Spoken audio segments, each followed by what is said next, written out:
Ricardo, na sequência daquelas questões que normalmente me colocam quando me percebo que nas empresas há muita coisa ou alguma coisa para melhorar do ponto de vista organizacional, e respondendo ao seu desafio de podermos gravar esta nossa conversa, a primeira questão que gostava de colocar é: o vosso processo de melhoria é aplicável a qualquer setor de atividade? A qualquer setor de atividade, Paulo. É completamente transversal. Indústria, serviços, portanto, não tem limitação de aplicação. E há alguma correlação também nesse aspecto com a dimensão da empresa? Há visões diferentes.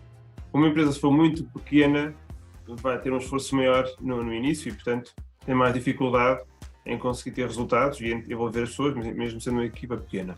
Numa PME, pela sua dimensão, se a gestão apoiar, os resultados conseguem aparecer até num prazo mais curto do que numa grande empresa.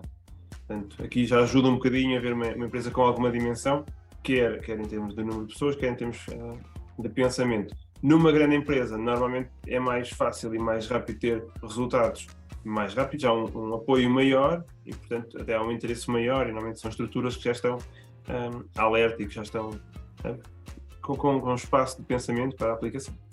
Quais são os vossos grandes casos de sucesso?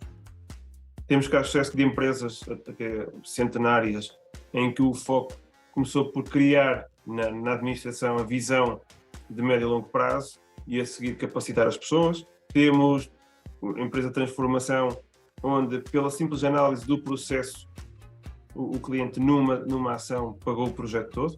Portanto, nós estruturamos 2 linhas de produção, estruturamos planeamento, estruturamos projeto, criámos codificação, por exemplo, não havia, portanto, cada um falava uma linguagem diferente e conseguimos criar uma comunicação interna naquele cliente.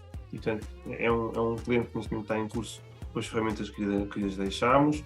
Portanto, são 2 exemplos simples em como o investimento que o cliente fez, claramente, teve um retorno maior do que 1 para 3, que é normalmente o nosso objetivo, é por cada euro que o cliente investe, ter no mínimo 3 euros de retorno.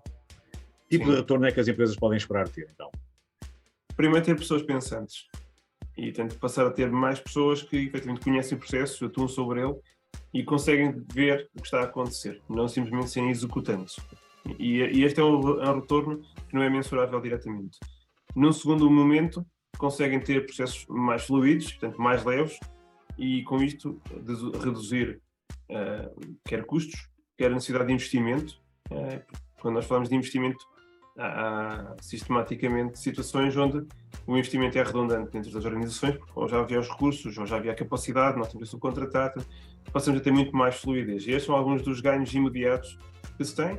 Depois temos outros, menos tempo gasto, matérias-primas em que nós consumimos menos e consumimos melhor, equipamentos com maior tempo de vida útil, pessoas com maior compromisso com a organização, mais capacitadas e, por isso, a serem capazes de encontrar soluções alternativas, mesmo em termos de inovação, quer no processo, quer no produto. Estas são algumas das vantagens. E uma outra vantagem que também acontece é em termos de marketing, que é muito mais ferramentas para comunicar. A empresa passa a ser comunicável de uma forma muito mais apelativa, e em termos de vendas, de articulação entre vendas e produção, também haver a proximidade com outros departamentos, mas entre o que estamos a vender, o que é que o mercado está a pedir e o que é que nós somos capazes de fazer e a resposta que vamos dar internamente nas componentes operativas.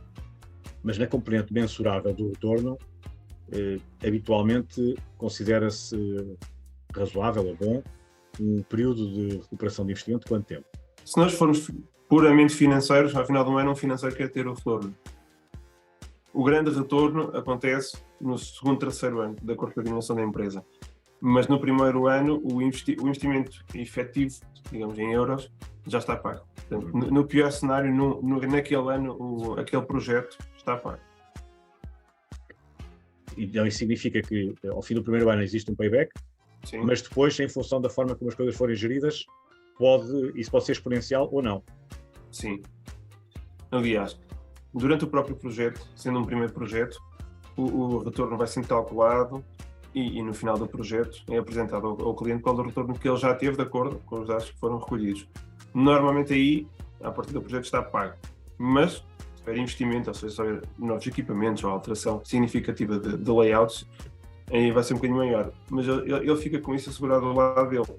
Depois há um processo de crescimento contínuo, chama-se melhoria contínua, não é? Essa melhoria continuada, que depende da própria organização alimentar.